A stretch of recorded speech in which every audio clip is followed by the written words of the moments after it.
Train में मिला बिना सिर का धड़। यह एक सर्द रात थी। कोहरा इतना घना था कि प्लेटफॉर्म पर खड़े लोग एक दूसरे को मुश्किल से देख पा रहे थे। दिल्ली से लखनऊ जाने वाली रात की आखिरी ट्रेन अपने निर्धारित समय से 1 घंटा देरी से चल रही थी।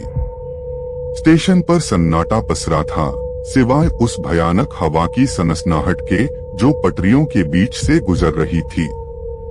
मैं राहुल अपने कॉलेज की छुट्टियों के बाद घर लौट रहा था। मेरे पास जनरल डिब्बे का टिकट था, जो हमेशा की तरह भीड़ से भरा हुआ था। ट्रेन आखिरकार प्लेटफॉर्म पर रुकी। मैंने जल्दी से अपनी सीट ढूंढी, जो एक कोने में थी, खिड़की के पास। मेरे आसपास कुछ लोग खड़े थे, कुछ सो रहे थे और कुछ अपने फोन में व्यस्त थे। ट्रेन ने धीरे धीरे रफ्तार पकड़ी और कोहरे के बीच चलने लगी। सब कुछ सामान्य लग रहा था, जब तक कि ट्रेन एक सुनसान स्टेशन पर रुकी।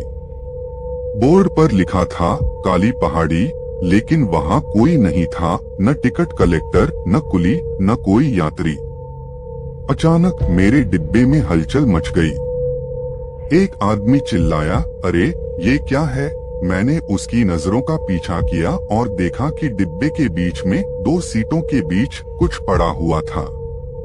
पहले तो लगा जैसे कोई बोरी हो, लेकिन जब लोग पास गए तो सबके चेहरे सफेद पड़ गए। वह एक इंसानी धड़ था, बिना सिर का। उसकी छाती पर खून के धब्बे थे और हाथ पैर अजीब तरह से मुड़े हुए थे, जैसे किसी ने उसे जल्दबाजी में वहां फेंक दिया हो। डिब्बे में अफरा-तफरी मच गई। कुछ लोग चिल्लाने लगे, कुछ भागने की कोशिश करने लगे, लेकिन ट्रेन फिर से चल पड़ी थी और दरवाजे बंद थे। मैंने देखा कि धड़ के पास एक पुरानी घड़ी पड़ी थी, जो अभी भी चल रही थी। उसकी टिक टिक की आवाज उस सन्नाटे में और डरावनी लग रही थी।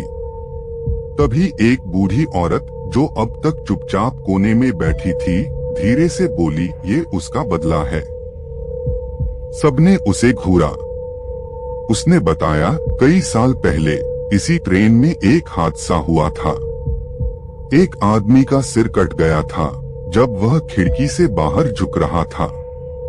उसका शरीर कभी नहीं मिला। लोग कहते हैं कि उसकी आत्मा अभी भी इस ट्रेन में भटकती है, अपने सिर को ढूंढते हुए। हर साल इस रात को वह किसी न किसी को अपना शिकार बनाती है। उसकी बात खत्म होते ही लाइटें झपकने लगी। ठंडी हवा का एक झोंका डिब्बे में घुसा और वह धड़, जो अभी तक बेजान पड़ा था, अचानक हिलने लगा।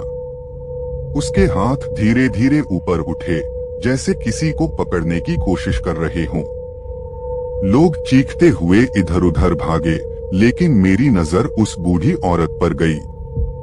वह अब हंस रही थी, एक डरावनी भयानक हंसी।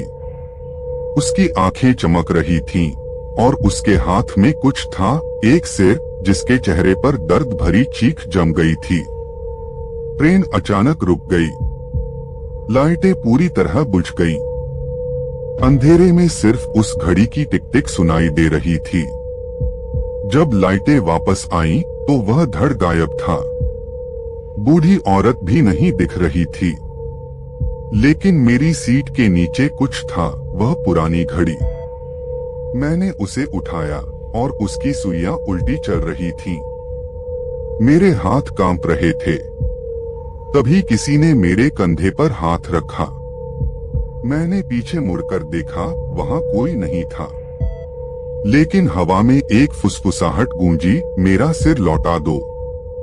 उस रात के बाद मैं कभी उस ट्रेन में नहीं चढ़ा, लेकिन कहते हैं कि काली पहाड़ी स्टेशन पर हर साल कोई न कोई उस धड़ को देखता है, और जो उसे देखता है वह कभी अपनी कहानी पूरी नहीं बता पाता।